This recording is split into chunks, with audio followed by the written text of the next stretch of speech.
Time will tell whether or not the NFL finds the right balance for roughing the passer. It's been a strange week. Now, last night I saw Justin Fields get banged around a lot, and I didn't see a single flag. So I don't know where the line is.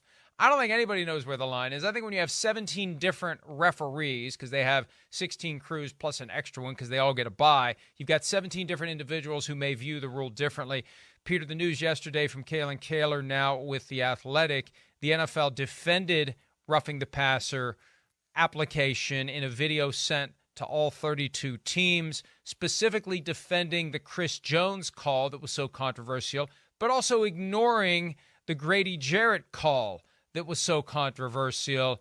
I don't know what the league is looking for, and if I'm a coach or a player, I'm still confused where the line is. What's going to get me flagged for roughing the passer?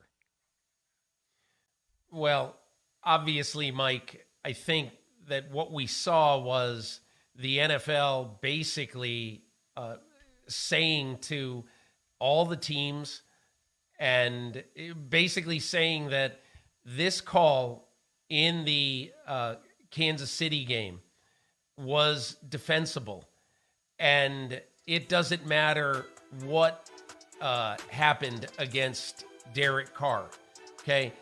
This was what the NFL wants to see. It had a body weight element to it.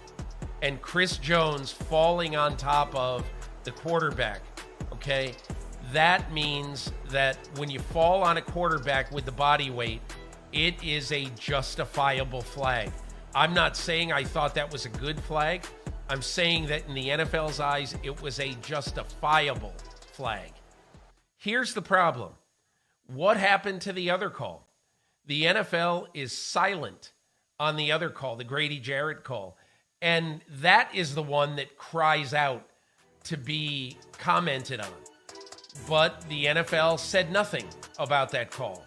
And it's all well and good for Walt Anderson or whoever in the league office says, we need to put this out, so we need to tell everybody. We need to tell all 32 teams and our network partners that the Chris Jones roughing the passer was roughing the passer. But by saying that, you have basically made a worse call seem obviously a giant mistake, okay, by not acknowledging that whatsoever. That's right, because if it could be defended, it would be defended. Now, I don't buy the defense of the Grady Jarrett call because in that video, Perry Fewell reportedly says that Jones fell on Carr with his full body weight, and we saw the video. We've seen it multiple times this week. The left hand braces the full body weight from landing on Derek Carr.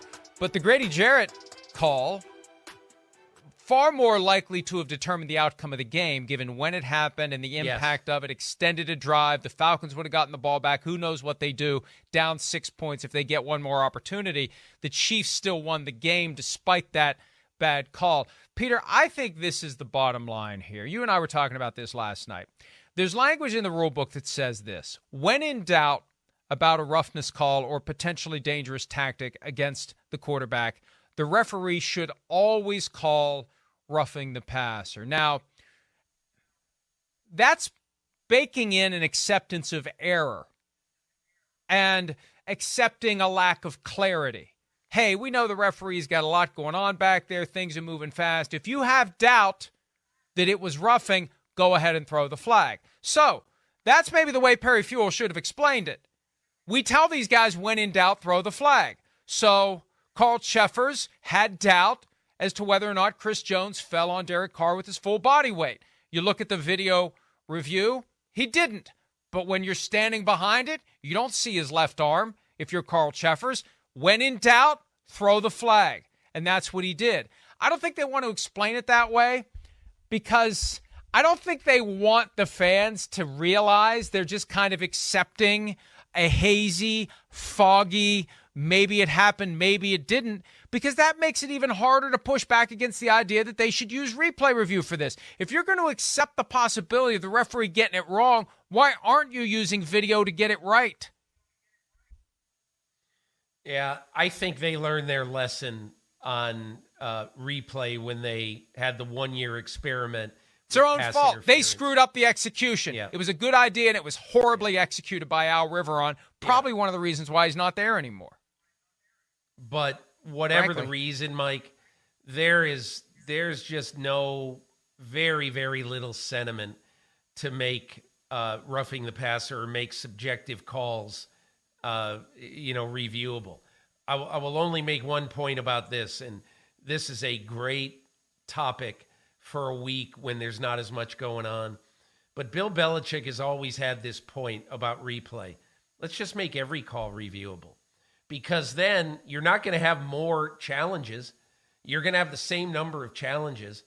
Let's just make every call reviewable, and then the game won't be extended very much more. If you decide to use your challenge on a roughing the passer call in the second quarter, and you've now used one of your ways to check a call, be that as it may, I don't sense any momentum from people around the league, at least people who I talk to, that they want to have this replay reviewable, roughing the passer.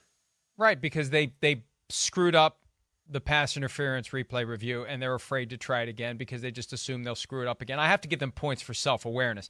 And my point continues to be full embrace of a sky judge, booth umpire, member of the officiating crew who could talk to Carl Cheffers, for example, and say, what'd you see there, Carl? Oh, he fell on him with his full body weight. Well, the angle I see, he got his left hand out there, so are we sure we want to throw this flag? At least have that conversation in real time before the play becomes a final penalty against Chris Jones. Hi, it's Mike Florio. Thanks for watching PFT on YouTube. Hit subscribe for the latest news and analysis from Pro Football Talk.